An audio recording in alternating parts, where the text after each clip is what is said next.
This is the Rookie Big Board Rookie Profile Series.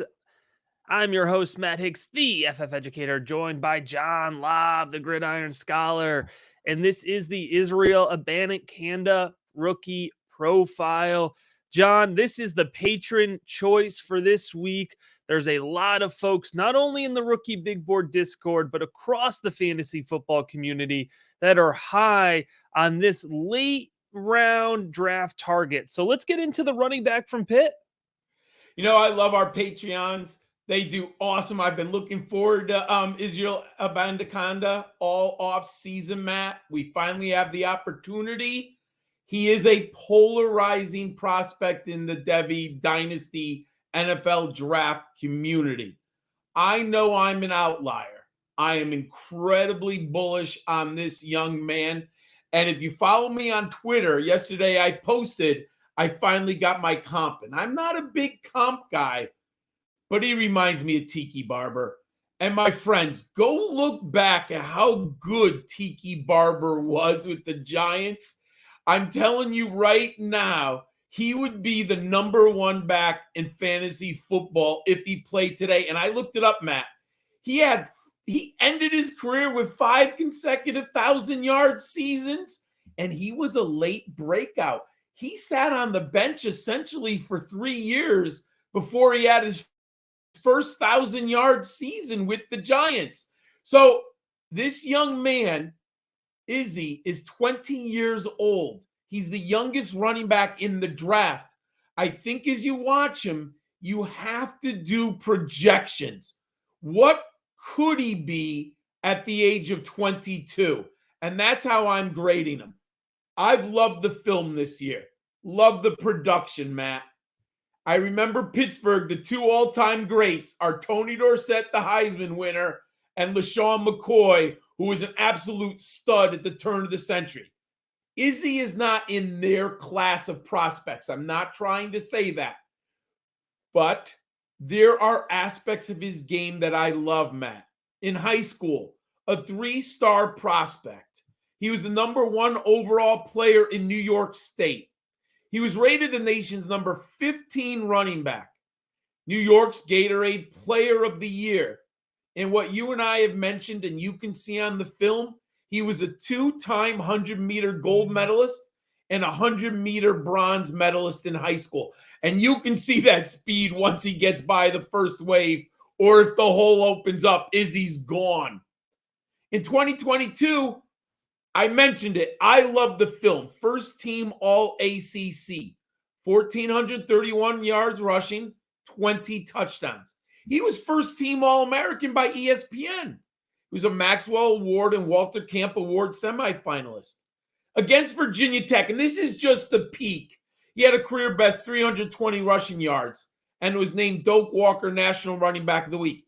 And I understand Virginia Tech's defense didn't look very good in that game, but Matt, it's a running back's job to take advantage of what the defense gives him, and he did it. He finishes the NCAA statistical champion in scoring at 11.6 points per game, total touchdowns 21, and rushing touchdowns 20. He was second in all-purpose yards with 164.1 per game, 4th in total points scored, and 7th in rushing yards per game. Just an amazing season. He really did. And for someone who wasn't talked about much outside the college fantasy football community. In 2021, he led Pitt in rushing yards with his 651 and rushing touchdowns on 123 carries. There was some goodness there as a sophomore. He also paced the team in kickoff returns, averaging 29.4 yards per attempt. He had 7 for 206 yards and a touchdown as a sophomore. Why do I mention that? That should get him drafted and on the field immediately, Matt. He can return kicks for your team.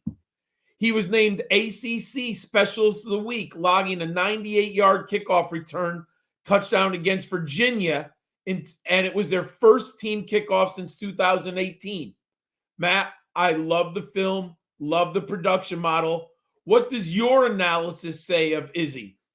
Yeah, John, I already knew you'd like Izzy, right? Because he profiles as a big back and he's a productive back, right? And there's a lot of folks, John, that are in your camp here in saying that that's the type of running back they want, especially kind of looking for somebody who's probably going to be a day 3 prospect, right? You know, John, I had the opportunity. Izzy is one of the draft prospects that we're talking about here that I had the opportunity to see play live this year. I was Oh, you in saw Pitt. Tennessee? Yes, yeah. Oh, Right. So I was in Pitt when Tennessee played, and he was the Pittsburgh offense in that game. 25 for 154. He had a touchdown, averaged over 6 yards per carry. And so I got to see all the upside with Izzy. And there's plenty of upside. I think we need to be fair and talk about the downside as well. But let's start here with what he does well. He is the classic downhill runner, John. He accelerates well running downfield. You mentioned it. Once he gets to that second level of the field, if he is still in space, then it can be lights out. He can absolutely accelerate, push downfield, get that big play. He hits the hole hard, John. He's a power back. He plays as a power back. And he's a tenacious runner. He will attack the hole. He has great contact balance. He's scrappy. He fights through the end of plays. And I like his footwork as well. You know, working in tight space, I think he's got solid footwork. I will say, I think we need to be realistic about his athleticism and why we're talking about him as a day 3 prospect. He's a rigid runner. He's a little upright at times, so he's not going to be the best lateral move guy, and it's probably going to limit his ability to consistently win outside of the tackle box, right? He's probably a guy that's going to primarily spend his career smashing in between the A and B gap, which isn't the end of the world. But John, the vision for me is a little inconsistent. He has trouble, in my opinion, creating his own space. If Pitt opened up that space for him, then that's fantastic. He was able to do it. So I don't know, John. Like he screams a San Francisco running back to me, oh, he right? Like, does. or He, Miami, right? Because Miami's kind of branching in a similar mold. So I have trouble projecting fantasy, in a huge volume load for him. But I do think Izzy's going to hang around the NFL for a while because he doesn't have the most versatile skill set. But what he does well, he does very well. And John, I think the numbers would back that up. Matt, absolutely. I had started eyeballing Izzy around early October, and I started paying more attention and taking notes because the numbers began to excite me. So I had to watch him more. And at the end of the year, I plugged him into my model, Matt. And believe it or not, my model really likes this young man. You mentioned he was the offense against Tennessee. Man, he was the offense all year. He was 33% of the team's scrimmage yards. And I understand the ACC wasn't the best defensive conference. I understand all that. But you mentioned Tennessee. Hey, they're not a top level SEC, but it's still an SEC program. It's still a Power 5 defense. And when he gets the lane, Matt, he's gone. So that's why I think we both see him like, ooh, that San Francisco Miami running game where they just get him outside the tackle or in the A gap and he just goes. Like, just let him go. And what I like about him, he has the size 5'11, 216. Most of those 49ers and Dolphins running backs are undersized. Izzy is not undersized. He has scrimmage yards, 1,577 this year, Matt. He can take on the alpha male role in the backfield. 5.6 yards per carry. And I get it. There's explosive runs, which bring that up. There's a lot of runs that are not pleasant, 1 or 2 yard gains. But Pitt doesn't have a dominant offensive line by any stretch of the imagination. 2,177 career rushing yards. What I've been thinking about Izzy, he's so young. Remember 1 year ago at this time, Zach Charbonnet decided to go back onto campus. And look at where he is now in the draft prospect circle. Abanikanda decided, I'm taking my skills to the NFL.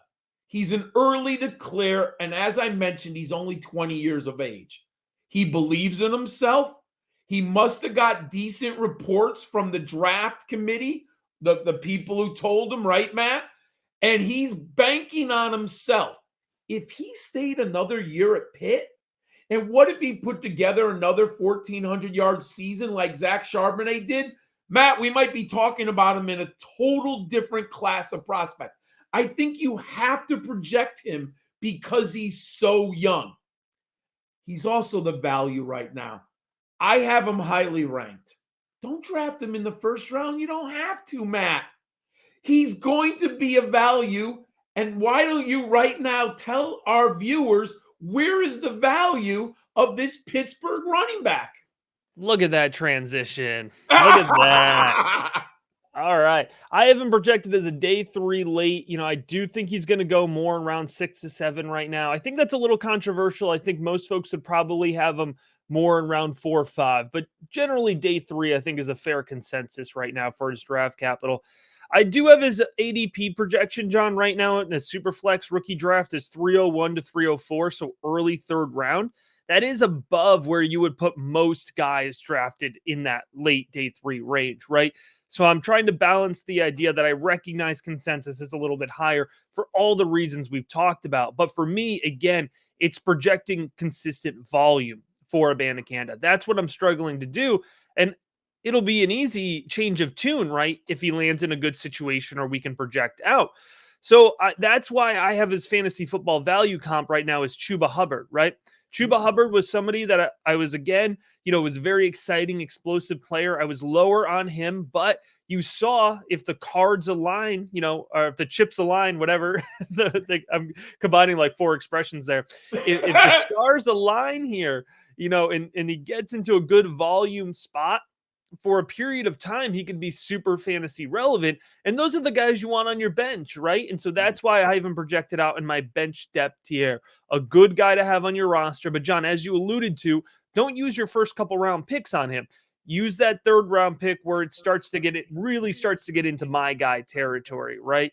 And John, it should be my guy territory all the time for folks who are digging through the depths of the rookie guide. Over 95 pages of rookie content available right now to the Rookie Big Board patrons, along with our rankings, along with the Discord and in-depth profiles, and now articles for exclusive for Patreons over at patreon.com/rookie big board. You get in there for as low as $3 a month. You got to check it out, folks. It's rookie draft season. It's the time to do it. And as always, we appreciate you checking out this episode of the Rookie Big Board.